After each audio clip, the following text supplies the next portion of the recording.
Hey guys, Try with John coming at another Diablo 4 video.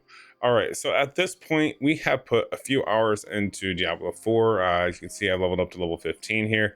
Um, I was able to play, and I'm playing through the Steam client. I'm trying not to play through the Battle.net client because I just want to compare the two experiences.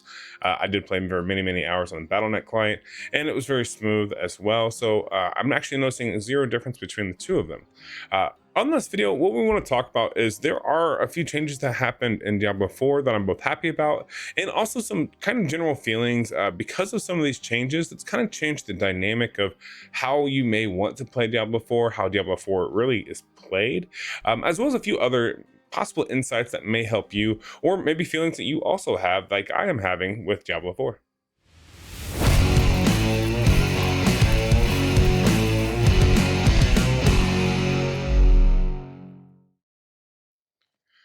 All right, so first things first, let's go ahead and let's start with a simple fact, the elephant in the room.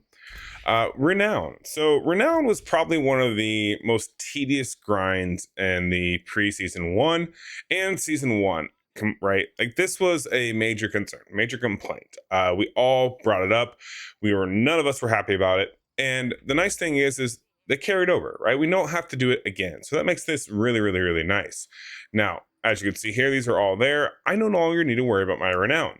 So there's a few takeaways from this, right? So this also means that depending on your play style and how you play, you've effectively taken out something that is a requirement for engagement.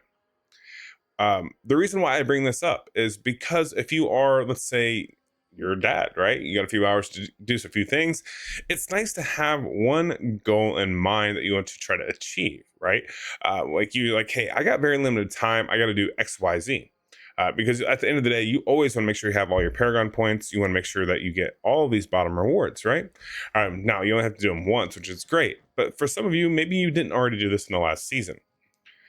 Or you did do this last season, and now what do? Right? Now you're put in the position of getting this bonus XP here, this bonus gold. It really isn't worth it. It's not worth your time, even in the slightest. Unlocking world tier 3 and 4, to get to these, not something that you should be worrying about or doing for any means unless you really want to. Now, there is this season of the blood mechanic. Now, this will keep you busy, but just like all the other seasons, right, you're going to come over here and you're just going to keep completing these chapters. Once you've unlocked season of the blood, for doing the first couple quests, it's fairly simple, right? You go through, you do it, it unlocks, you go around and what do? You come over and you go to, down here in this tab, the vampiric powers. You can pop this up and you start leveling them up. Go to the Helltide like zones, kill them everything, get these little potent blood thing mobobs, use them, unlock your other vampiric essences, pop them all in here, activate them, make sure you get the correct packs up here. Obviously, these are going to be all driven by your items. I'm sure a lot of people have videos out there kind of more in depth explaining these. I'll try to make one later on as I go. But TLDR, it's pretty much make sure that you have the right ones imbued on your gear to be able to use these, right? Because depending on what ones you have equipped is going to change which ones you need and the quantity of what you need, right? There are a lot of different mechanics in here. There's a lot of different ones you can read, literally see, okay, well, how do you get these? What do they do? This is the one I want to get, so on and so forth, right? It'll help you with your build overall. Great mechanic. Gonna make your characters a lot stronger. I personally like it because I didn't like I did like the malignants. They were great. However, I really didn't like the simple fact that the point of like gems and everything else just wasn't needed on your rings. And well, as you can see here, not needed again. But anyways, I'm glad that mechanic is gone, and now we're introducing a different one because this one to me seems more grindy. This one is going to be more like, hey, I'm going to put more time into, right? This is going to be more similar to running dungeons. Now, here's another problem that I'm running into because I'm trying to level my character. I'm going around and I'm doing dungeons. I'm trying to find dungeons. I'm just doing, as many as I can, so on and so forth. I don't really need to for the renown, but I know running dungeons gets you the most XP. Now, I do believe, I think it's Hawzar as the dungeon that everyone runs, doesn't complete, so on and so forth. You can go do that one over time. Like it helps you the most, gets you the most XP. That's boring.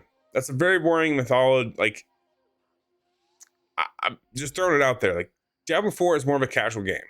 You gotta stay engaged, you gotta have fun, and doing that is boring. However, the vampiric portion is kind of nice. So it's just like Hell Tides, right? Where you want to go around and go to these areas and kill everything to collect them to then boost up your vampiric stat boost increase, we'll call them. It's just one of those situations. And me personally, as I'm trying to play this, right? Like normally last season we had a group of about 6 of us that were playing constantly. I had 2 really close friends and then a few other acquaintances that we were just going at it, right? Like we were playing Diablo 4 constantly in a group, in voice chat, having fun, and that in itself is still there. It still exists. It's still fun. But the problem is there's not as much of a, I don't know, like an objective, right? So yes, you want to try to get to World Tier 3, you want to try to do the new bosses, but it's still one of those situations where, like, at this point in time, there's no clear-cut way of like, hey, this is how I need to play the game. This is what I really want to do. I can't say that that is a good or bad thing. It's different. Coming from someone who just played a crap ton of the newest PoE league, I had a blast in that league, and it was very kind of linear, right? Like I know exactly what to do up until the point where I was like, okay, I've done everything. Now it's time to start trying new builds. Diablo 4, it's very open-ended. It doesn't matter what I'm doing currently, what I'm going to be doing. I can run dungeons constantly. What I'm going to focus on personally is I'm going to go and get my codexes that I want. So I'm going to look at my build. I'm going to follow my own build guide. I'm going to go find, okay, which codexes can I go ahead and go farm? I'm going to go get them. That way I can get those legendaries, get them active, right? That way I'm only looking for the very specific drop ones. And I think that's what I'm personally going to do, just to make this whole system a little bit easier, as well as kind of taking care of this board. So now this board is also very interesting, and I do kind of like the way this is set up. It makes you feel like you have another season pass you're trying to achieve, which then empowers you to want to do it. So I do feel like they've taken my feelings of like, hey, you know what? I'm not really sure what I'm supposed to do. I don't know what the linear path is.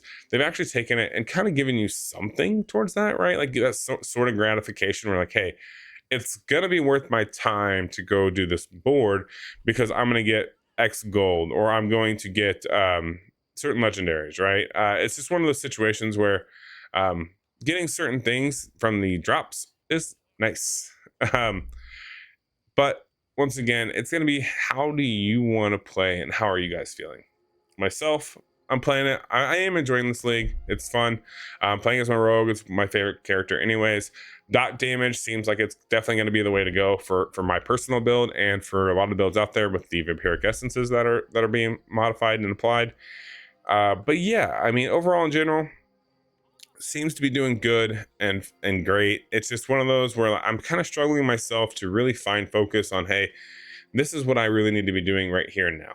Now, if you guys have opinions on this, if you have questions, please leave comments down below or give me feedback. Let me know, like, where are you guys at? How do you feel?